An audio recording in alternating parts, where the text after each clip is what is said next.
comment ça va? Comment tu vis le jour d'une représentation? Est-ce que c'est une journée type? Ça ressemble à quoi un soir de représentation? Alors c'est du mercredi au samedi, à 21h30, c'est pas un horaire facile, Ouais. parce que faut se remotiver vers 19h30, 20h, là, c'est l'heure à laquelle les gens ont fini de travailler, et moi je commence à travailler à cette heure-là, donc c'est le rêve de tout enfant, je peux donc dormir toute la journée, et surtout, non, j'essaie de travailler, de retoucher les blagues toute la journée, j'essaie tous les jours de faire avancer le spectacle, et j'attends impatiemment 21h30, j'ai l'impression d'étouffer avant d'être sur scène, il y a que sur scène que je respire vraiment. Même quand je pars en vacances, plus de 2 mois et que je joue pas, c'est terrible. Ah, ça te manque vraiment? Ouais, c'est un besoin physiologique.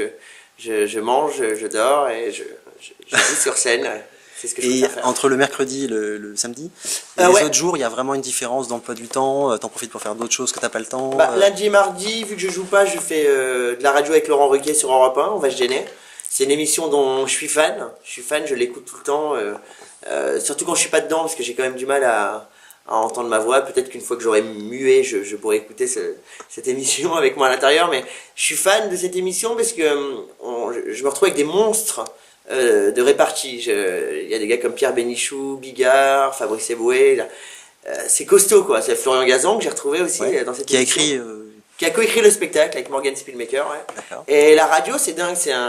Je pense que c'est l'exercice le plus difficile pour moi, parce que à la fois c'est la récréation, c'est cool.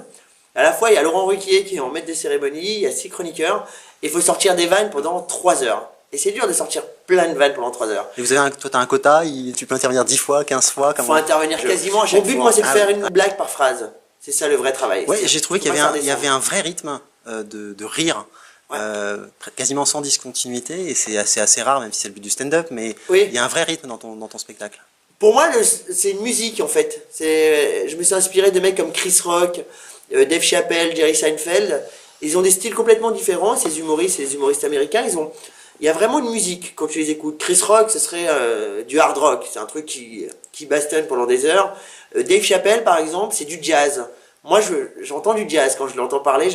Il y a une espèce de rythme très calme, très doux, très arrondi comme ça. Moi, c'est du heavy metal, je dirais, gothique.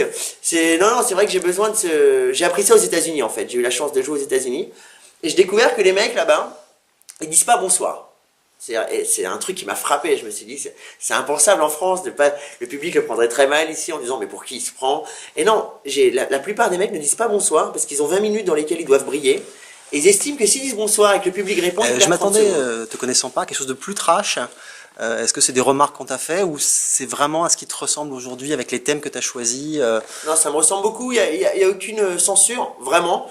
Mais effectivement, il a été plus trash, le spectacle.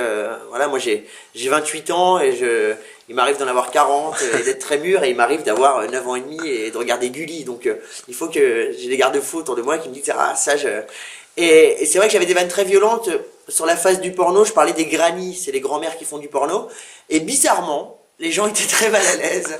Tu parles quand même de la femme tronc La femme tronc est restée, elle le restera. Voilà. Ça ne bouge pas. Elle mérite au moins d'avoir sa place dans mon spectacle. Mais c'est vrai que oui, ça va très loin.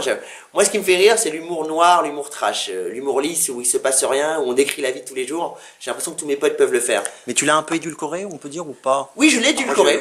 Pour être honnête, je suis d'origine maghrébine. J'ai grandi avec une mère très ouverte mais c'est vrai que j'ai vécu ça chez des oncles au Maroc et tout. Dès qu'il y a une pub, ils zappent, ils disent va dans ta chambre alors que t'as même pas de chambre. C'est terrible. Donc moi je me suis dit va jusqu'au bout, écris un spectacle là-dessus et vas-y à fond, sois honnête. Voilà, c'est important pour faire bouger les choses, je pense, d'appuyer sur ce qui va mal. C'est comme c'est un exemple que je reprends qui est pas le plus classe du monde, mais c'est comme si tu avais une merde dans les yeux et si personne te le dit, tu feras jamais attention et tu seras toujours un peu dégueulasse. Si quelqu'un te dit mec, on est au boulot là, t'as une merde dans les yeux, déjà t'es gêné, tu vas te dire putain demain je vais bien me regarder devant le miroir. Voilà, c'est ça le truc. Et tes thèmes, c'est qu'un peu le grand écart, tu passes du suicide, rebeu, le coup de la zapette de télé avec ta femme. Oui.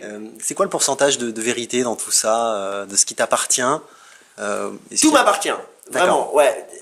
Même si il n'y a pas de sujet que j'ai pas vécu déjà. Et après, c'est vrai qu'il y a des thèmes qui peuvent même parfois paraître légers, mais qui ne sont pas plus que ça. Il y a une lettre à la fin qui peut paraître légère, mais c'est le refus de paternité qui existe aujourd'hui. C'est vrai qu'on est jeune, on est dans une société. Moi, je m'intéresse beaucoup à la société dans laquelle on est, parce que j'essaie de comprendre tous les jours où est-ce que je vis. Et c'est vrai qu'on est dans une société où on est très infidèle. C'est vrai. C'est dans tout. C'est pas que chez les femmes, pas qu'en couple ou machin, on est infidèle. Je veux dire, aujourd'hui, si on a une vidéo d'1 minute 30 sur Internet, une vidéo comme ça, on clique dessus. Si la vidéo fait 3 minutes 27, on va même pas dessus. Même sur ça, on n'est pas fidèle et on a Si on fait un petit flashback, j'ai relu un petit peu ta bio, le déclic, c'est vraiment le concours de jeunes talents à 15 ans ou on peut remonter plus loin ou... On peut remonter bien plus loin. Mon vrai déclic, c'est quand j'ai 11 ans. C'est en voyage scolaire à Londres. Je suis très turbulent, je fais tout le temps des blagues à l'école, donc on m'interdit de sortie scolaire à un moment donné. On me dit, non, j'ai quand même une prof au lycée qui m'a pris entre quatre yeux et qui m'a dit que j'étais responsable de la plupart des redoublements de ma classe. Mais je faisais rien de mal, j'étais gentil, je faisais des blagues, quoi. Et un jour, on m'accepte en sortie scolaire. Il y a un voyage à Londres, j'ai raté les classes vertes, tout ça. Londres, j'ai vraiment envie d'y aller. Et j'y vais, moi je fais du foot à l'époque.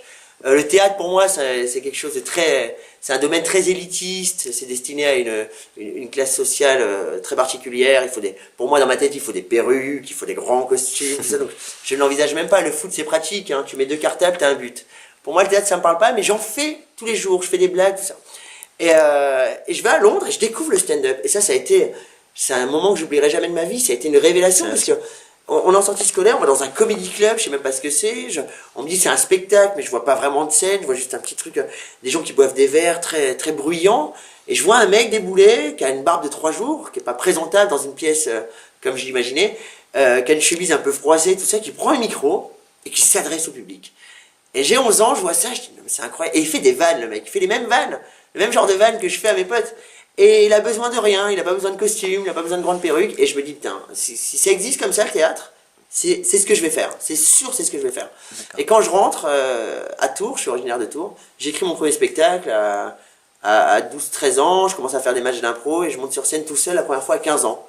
Et je me promets de jamais arrêter ça, quoi, de faire tout pour arriver à cette barbe de 3 jours et à cette chemise froissée qui raconte des blagues. D'accord. Et tu décides quand même de faire un parcours scolaire. Je crois que tu passes ton bac, tu as ton doc d'anglais, c'est ça, ou tu vas jusqu'au doc d'anglais? J'arrête au doc d'anglais, ouais. D'accord. Et tu te dis, il faut que j'ai un minimum, c'était quoi il faut que j'ai un plan B ou... Alors, je vais être très honnête avec toi. Mon passeport pour Paris, c'était le bac. D'accord. Voilà. Donc j'ai c'est le deal avec tes parents, non? Oui, c'était un deal avec ma mère. D'accord. Ma mère m'a dit, j'accepte que tu partes à Paris. C'est pas évident de laisser un petit gamin de 17 ans partir, mais elle m'a dit, je veux au moins que tu aies le bac. Voilà, c'est un minimum. Si ça marche pas, on fera tout pour que ça marche. Si ça marche pas, je veux au moins que tu aies le bac pour trouver du boulot. Voilà, sinon c'est trop compliqué. Donc je passe le bac. J'ai encore peur aujourd'hui, hein. Il m'arrive encore, j'ai 28 ans, de me réveiller en sursaut dans la nuit à cause d'un cauchemar où j'ai pas le bac. Parce que c'est pas le fait d'avoir le bac, c'est que le fait que... Le truc, c'est que c'était mon passeport. Ouais, si j'avais pas le bac, j'allais pas à Paris. Donc c'était quelque chose qui me faisait vraiment tout en question. Ah oui, tout. Et le doc d'anglais, l'anglais m'a toujours, par les stand-up et les films américains que je voyais, m'a toujours intéressé. Donc j'ai toujours voulu parler cette langue le mieux possible. Donc tu vas à la fac normalement? Je vais à la fac François Rabelais à Tours normalement et je fais déjà des sketchs à côté. Je suis pas encore très connu, les gens le savent pas. Et pour être honnête avec toi, j'y vais aussi beaucoup pour la bourse d'études. D'accord. Qui me permet aussi éventuellement de... En ce qui concerne la télé, je ne me vois pas revenir en télé avant très longtemps. Ah oui, d'accord. Ouais, c'est quelque chose que j'ai mis en... Donc ça va pas te manquer du tout? En suspens. Non, parce que j'ai la scène, ça manque pas plus que ça. La télé, c'était pas mon métier de base, donc non, c'est pas... La radio, c'est quelque chose qui me plaît. Alors moi, un plan de carrière, la radio, ça me fait marrer d'en faire, mais vraiment, j'ai vraiment envie d'aller plus vers la scène et le cinéma. Je compte faire un spectacle tous les 2-3 ans jusqu'à la fin de ma vie.